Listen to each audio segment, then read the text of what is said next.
Hey y'all, welcome to my channel Sewing with Tay. I'm Fantasia from the Aya Emporium, and today we are doing another hand knit tutorial. Alright, so we're going to be doing another hand knit tutorial today. If you're new here, I have quite a few hand knit tutorials that are from like last year, and I just posted a new one like a week ago, but I did it in 3 parts, so it's not so much to watch in one video. But what I am doing today is showing you how to add a collar to your hand knit sweater, cardigan, whatever you want to call it.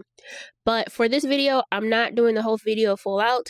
If you want full details on how to make the hand knit cardigan, please check out my hand knit playlist. All of my hand knit projects are on the playlist. But today I'm going to show you how to add the collar. If you watched my hand knit hood tutorial, very similar to this. So today I'm going to show you how to knit the back, the front, how to shape the neckline, and the collar. I actually tried to do a new sleeve on this. Thought I might show you guys a new sleeve technique that I saw on TikTok, but I'm not a fan. So I used it on this. I filmed the process, but it was a no for me. So I didn't show the sleeves in this video, but if you're new and you've never watched any of my hand knitting videos, watch my latest hand knit video. It shows you how to do the sleeves on there. So today we're just going to do the collar. I'm going to try to keep it sweet and short, but y'all know how I can run my mouth, and I like to give y'all a lot of details. So we're going to jump right into the video. This is a short cardigan. I think I had 7 to 8 skeins. I got these skeins from Hobby Lobby, but if you don't want to shop at Hobby Lobby and you choose to shop at Amazon, I have an Amazon storefront that also has yarn on there as well, and there are some small businesses where you can also buy yarn from, like BECOZI. So I'll have those links in the description. Only thing you need is your yarn, some scissors, and I've been using the burn method lately instead of the tie method, so a lighter. But we're going to jump right into the tutorial, and I hope you guys love it. Please leave me comments, questions. I try to answer everyone. So here's my skein of yarn. And remember, we're going to start with our foundation chain. Our foundation chain is half of the width that we want the garment to be. Typically, this is for the widest part of your hips or widest part of your body. So if your hips are 20 or 50, you want your chain to be 25 inches long, however many loops that is for you. So these loops on this foundation chain are going to be 3 fingers wide because we don't want this chain to be tight. Index finger and thumb goes inside that first slip knot, and then you pull the working yarn. The working yarn is the yarn that's coming from the ball. It's attached to the ball. We reach down, index finger and thumb, inside the loop and pull the yarn up towards you. Once you pull the yarn up towards you, you want to make sure it's flat. Sometimes people try to go too fast and it gets a little twisty. So reach down, pull it out, then lay it flat. See how I kind of flatten it out? So here I'm going to measure to make sure that I am reaching the width that I want my chain to be. And then once I get done, I will count how many loops I have. But first, I want to make sure the width of this is what I want it to be. So now I'm going to take some more yarn off my ball, make it easy for me to pull through. Index finger and thumb goes inside the loop, pulls the working yarn up to make standing loops. So now we're going to go into that top row, that top space on your chain, and pull your working yarn up towards you through that space. So you'll see here each stitch has a space at the top. I'm reaching down, index finger and thumb, pulling that yarn up to make standing loops. Now, once I get done with this, I'm going to count how many loops I have. It ended up being 19. I don't necessarily like odd numbers, but I didn't care enough to go and add a 20th loop, so it's fine. So make sure all your loops are about the same height. From this point on, you can make all of your loops 2 fingers wide instead of 3 fingers wide.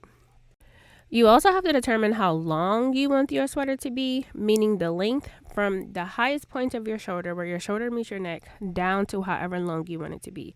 I decided I wanted this to be like 25 inches or so, so I'm just going to measure it instead of counting rows. So you see here, I'm starting on row number 2. I'm using that working yarn to pull it through my standing loops to make new loops. We want to make sure we are going down into the loop and pulling that working yarn up towards you. down in the loop, pulling the yarn up towards you. And then we will continue to do this back and forth, left to right, right to left, until we get to the length that we are looking to achieve. All right, we have made it to the shoulder. So mind you, we have 19 loops. With our traditional sweater, we would split this in half. But for this collar, we need to have a back neck width. So to kind of keep these numbers even, we're going to leave 3 stitches open. So that's my center right there of my garment. I'm going to have 3 total that I'm going to leave open. So my shoulder will be the remaining 5 loops on either side. I only have 13 loops right now because I condensed some of my loops to make it a little bit narrower at the shoulder. If you guys want a tutorial on that, leave it in the comments for me. So I'm going to leave my 3 loops in the middle. I'm going to leave them open, and then I'm only going to knit one side. Currently, I'm going to start on the side where my working yarn is still attached. So now I'm going to be knitting my 5 loops only. I'm going to leave the rest of the loops free at the top of the shoulder, and I'm going to knit 2 to 3 rows. For this one, I decided to do 3 rows. Once you have your 3 rows, this will be my 3rd one. I'm going to go back towards the neckline. I technically am dropping 2 stitches and need to add them back. But first, I am running out of yarn.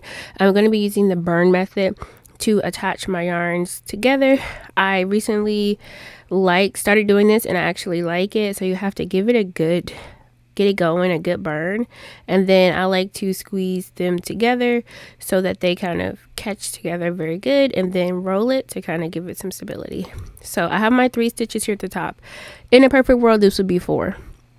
So now I'm having to add 2 stitches back so that the center front of my sweater meets the center front.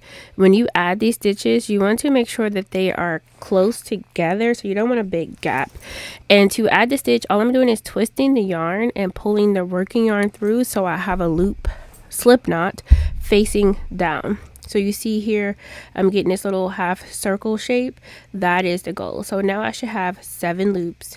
And now that I've added those 2 loops in the front, I am going to knit all of them for a total of 7 loops. So you will see the front start to build, and that is my neckline. So those 2 loops in the front is like my front neck drop. It's where, like, if you look at a jacket that you have at home, your neckline curves down towards the center front so that I can easily put the collar on. So now I'm going to continue hand knitting the front panel so that it's the same length as the back panel. So I'm not going to show you me knitting this whole entire front panel. It's the same way we've knit all of our other projects. You're literally reaching down through the loops with your index finger and thumb and pulling your working yarn up towards you. You want to make sure you always pull it up towards you so that you do not mix your purls and knit stitches. So now I think I'm about there. There's my neckline, and my length looks about right. So now I need to cast off.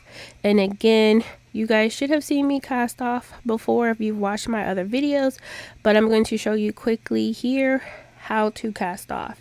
So I'm going to make 1 new loop. That new loop goes over the next one.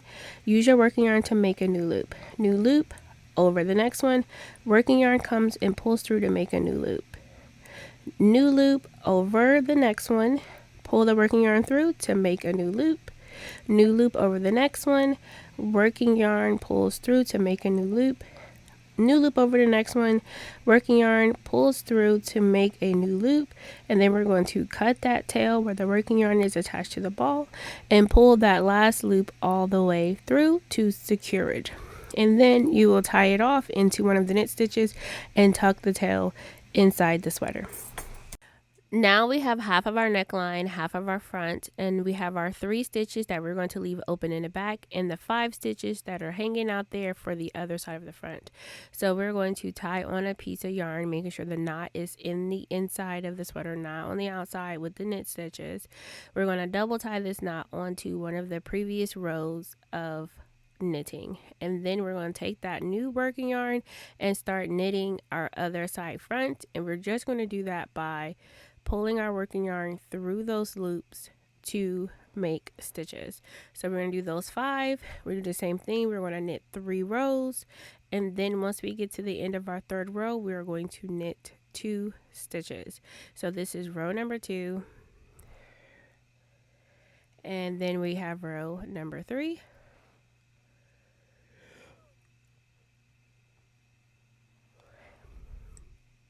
And then now I'm going to add my 2 stitches. Oh wait, and did I miscount? Okay, no, I was right.